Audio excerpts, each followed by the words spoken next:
Assalamualaikum warahmatullahi wabarakatuh. Jumpa lagi dalam kuliah online peternakan. Hari ini kita akan membahas tentang replacement stock di bagian pengantar.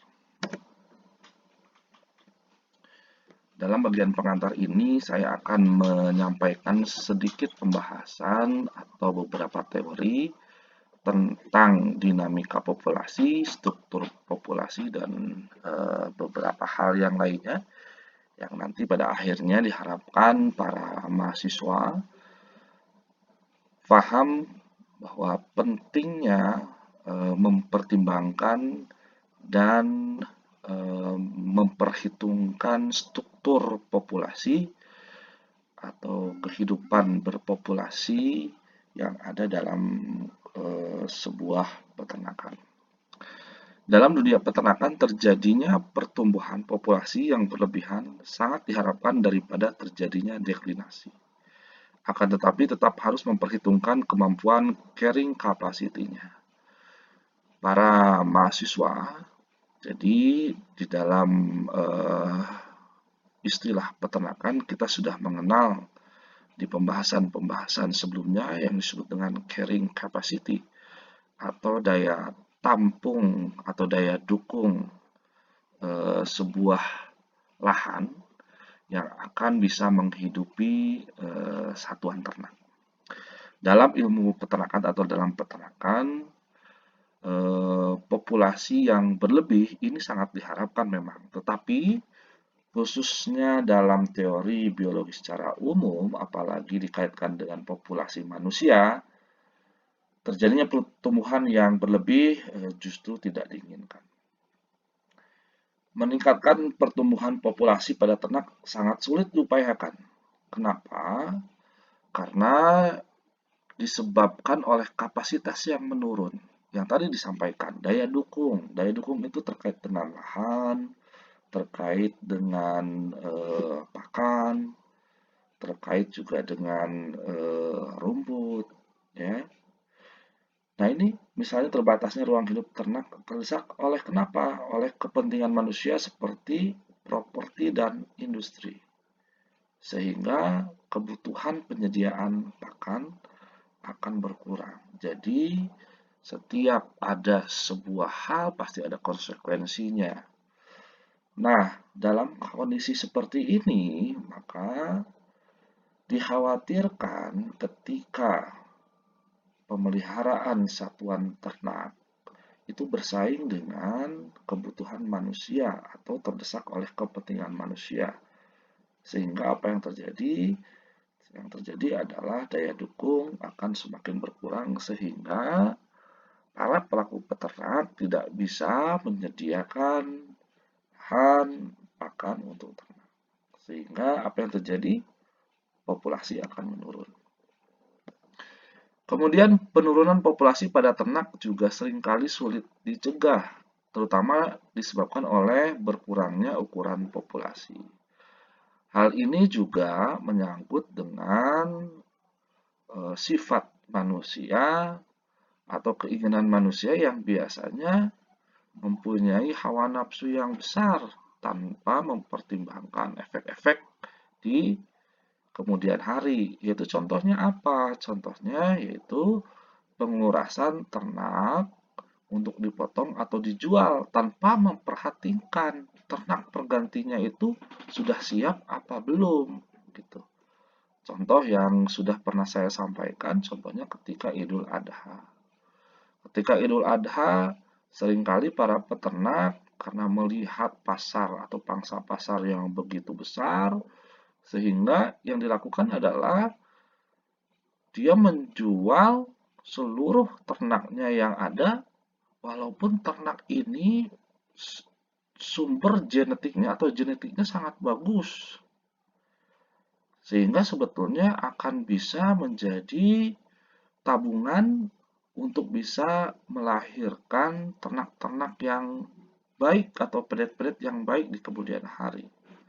Nah, yang lebih mengkhawatirkan lagi adalah ternak-ternak yang keluar itu justru adalah betina produktif atau betina produktif yang sedang bunting. Ini sangat merugikan sekali, terutama sebetulnya untuk peternak karena mereka hanya melihat bahwa keuntungan itu sementara. Nah, apalagi pada ternak besar, sapi atau kerbau, ini akan lebih menghadapi kesulitan yang sangat krusial. Karena kenapa? Karena pola reproduksinya itu lamban dan terbatas biasanya. Dalam 1 tahun, seekor induk hanya menghasilkan 1 ekor pedet.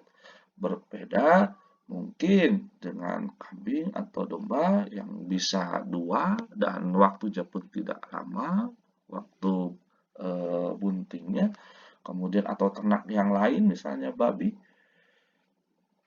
Namun pada sapi dan kerbau itu reproduksinya termasuk yang slowly pattern. Nah, penurunan populasi pada ternak ini terjadi karena kenapa? Tadi yang sudah disampaikan, kurang baiknya cara pengolahan. Pengolahannya masih sangat primitif atau manajemennya masih sangat primitif atau tradisional dalam mempertahankan populasi agar ukuran populasi atau kapasitasnya selalu dalam kondisi yang konstan atau carrying capacity-nya itu konstan. Ya. Kemudian upaya untuk mencegah terjadinya deklinasi atau kekurangan populasi atau penurunan populasi adalah caranya yaitu tadi mempertahankan kondisi populasi secara optimum atau tidak minus, artinya tingkat pertumbuhan tetap atau delta P dibagi P sama dengan tetap. Oleh karena itu, bila mana delta P dibagi P itu kurang atau minus, maka penurunan populasi itu telah terjadi. Nah, kemudian kita beralih ke siklus populasi ternak. Seperti yang sudah disampaikan sebelumnya, bahwa ternak adalah hewan produktif yang diawasi oleh manusia, tetapi siklus populasinya bisa menurun atau meningkat terutama pada ternak yang breeding seasonnya dalam periode waktu tertentu. Ya, jadi memang usaha peternakan baik pada ternak sapi potong atau sapi kerbau harus memperhatikan siklus populasi ternak dan juga nanti harus memperhatikan parameter penilaian yang biasa ada dalam sebuah peternakan. Itu diambil dari rata-rata dan dari observasi yang dilakukan. Kemudian pemotongan prodik juga bisa mempengaruhi siklus populasi. Misalnya apabila menghadapi hari raya kurban atau hari raya lainnya. Kemudian juga pengaruh predator lazimnya berlaku bagi ternak yang dipelihara secara ekstensif atau hidup liar. Ya, jadi diusahakan ketika kita akan membangun sebuah peternakan, kita juga harus memahami bagaimana siklus populasi ternak dan ini nanti akan sangat berkaitan dari yang sudah Anda pahami sebelumnya itu tentang reproduksi. Ya, reproduksi peternakan bagaimana siklus reproduksinya dari mulai pedet yang dilahirkan, kemudian juga masuk kepada bagaimana cara umur pertama dikawinkan, kemudian lama kebuntingannya, kemudian laktasinya, kemudian days open, kemudian calving interval, dan lain-lain. Oke, kita masuk ke konsep carrying capacity. Ya, tadi sudah disampaikan, carrying capacity bukan hanya sebagai konsep ilmiah atau formula untuk memperoleh suatu angka yang melebihi perkembangan yang akan berhenti, tapi merupakan suatu proses di mana batas-batas akhirnya perlu dipertimbangkan sebagai petunjuk. Jadi, seorang pelaku peternakan sebelum nanti memelihara ternak harus mengetahui berapa jumlah ternak yang bisa dipelihara disesuaikan dengan daya dukung atau carrying capacity yang ada. Kalau misalnya carrying capacity-nya tidak bisa dipenuhi atau daya dukung tidak bisa dipenuhi, misalnya lahan atau pakan, maka kita bisa mendatangkannya dari luar. Ya, itu yang harus dipahami. Kemudian perlu kehati-hatian dalam evaluasi dan monitoringnya, ya, dan dilengkapi oleh standar-standar dan sebagainya. Karena carrying capacity itu tidak pasti, jadi harus ada plan A, rencana A, plan B, dan selanjutnya. Itu menurut Severidis tahun 2000. Oke, mari kita lihat dalam sebuah dinamika populasi, nanti kita akan mengenal overstocking. Ya, overstocking itu apa? Adalah terjadinya panen yang melebihi ukuran konstan suatu populasi, sehingga ternak yang dipanen melebihi hasil maksimum yang berkelanjutan. Untuk itu, diperlukan upaya menyeimbangkan angka sumber daya biomasa atau bobot ternak dengan angka kematian. Ya, seperti yang sudah disampaikan di awal, kalau pada di dunia peternakan, overstocking ini akan menguntungkan jelas karena jumlah populasinya kan banyak ya dibandingkan dengan kematian gitu. Nah, kita lihat di sini apa namanya di sini bila angka kematian rendah tetapi sumber daya biomasanya tinggi, maka itu akan menguntungkan ya. Konsep keseimbangan ini dikontrol dengan kaidah warna lampu stopan ya, kan ada warna merah, kuning dan hijau ya yang nantinya membentuk hukum kontrol panen atau harvest control rule. Kemudian batas marginal sumber daya biomasa dan angka kematian disebut dengan wilayah penyangga atau wilayah yang krusial, disebut ya hampir-hampir mendekati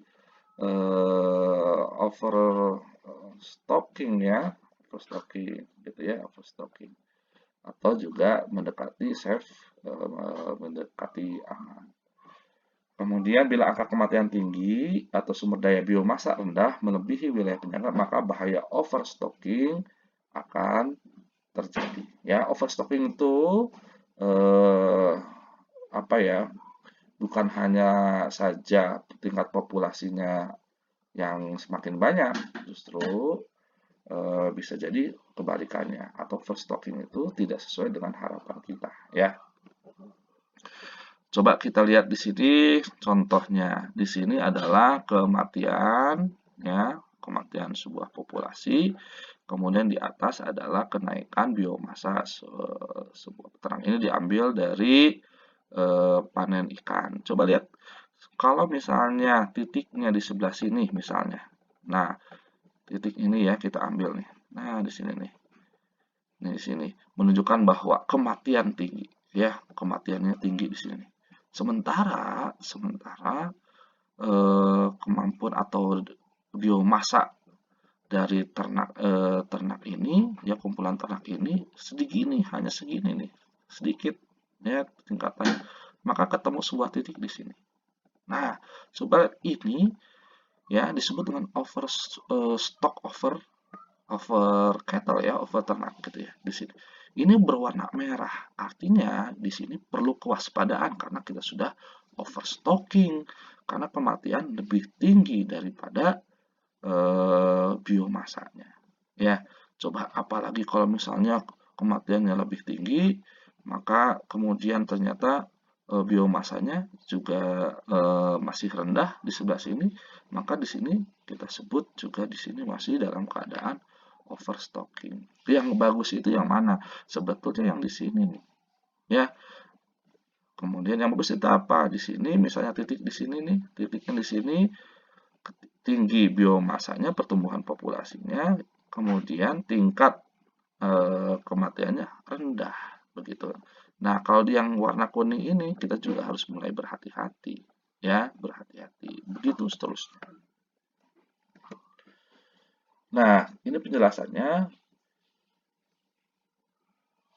Biological overstocking akan terjadi bila angka kematian mencapai level di mana ketersediaan sumber daya biomasa mencapai pertumbuhan marginal yang negatif.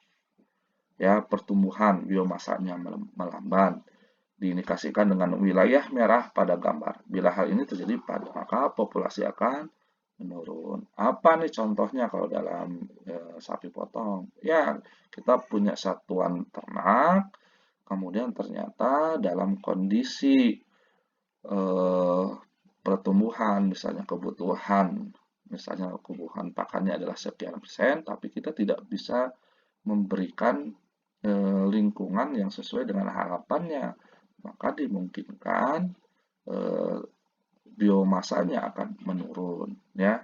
Dan kemudian akhirnya apa yang terjadi? Misalnya muncullah terjadilah banyak kematian, ya.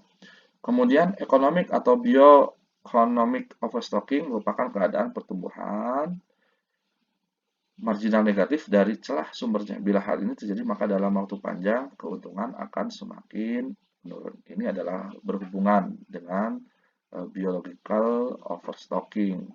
Jika jumlah kematian lebih banyak, maka apa yang terjadi? Maka ekonomi pun akan atau keuntungannya akan semakin menurun.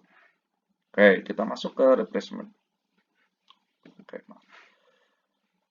nah, oleh karena itu, ya, supaya peternak atau kita atau pelaku peternakan tidak mengalami hal atau kerugian yang disampaikan di awal, maka perlu disiapkan ternak-ternak pengganti. Supaya apa? Supaya tadi eh, grafik struktur populasinya menjadi seimbang. Replacement itu apa? Yaitu penggantian individu yang sudah tidak produktif lagi dengan ternak muda yang sebaiknya memiliki mutu produktivitas yang sama atau lebih baik dibandingkan dengan yang dikaling. Replacement mempengaruhi populasi dan terjadinya fluktuasi ukuran populasi setiap tahunnya karena mempengaruhi parameter kelahiran dan penambahan atau pengurangan. Nah, replacement pada sapi induk yang tidak produktif lagi biasanya mencapai 10 sampai 15% per tahun. Tetapi yang dipersiapkan bisa mencapai harus lebih tinggi, ya, 20 sampai 40% dari yang akan diganti. Oke, ini penjelasan selanjutnya. Induk sapi biasanya akan diakhir pada 8 tahun, tetapi masih dipertahankan sampai umur 11 tahun walaupun mampu hidup sampai 15 tahun. Diusahakan tanggal udah umur 8 tahun sudah tidak ada lagi kalau bisa di peternakan kita. Sudah dijual saja atau dipotong ya untuk ternak sapi potong. Nah, replacement yang berhasil biasanya tidak langsung terjadi pada tahun itu juga. Mungkin memerlukan beberapa tahun kemudian. Hal ini terjadi karena replacement harus dipersiapkan sejak pedet baru disapih sampai dapat melahirkan anak. Karena memang keadaan tersebut akhirnya akan sangat sulit diramalkan dengan tepat, tapi kita bisa memprediksikannya. Ya, jadi replacement ini sangat bermanfaat tadi ya untuk menjaga struktur ya kalau dalam usaha peternakan ya menjaga agar pendapatannya itu tidak 1 tahun besar misalnya di awal, tetapi nanti bulan-bulan selanjutnya karena stok berkurang sehingga apa yang terjadi sehingga tidak ada pendapatan sama sekali gitu ya, sama di sapi perah juga begitu.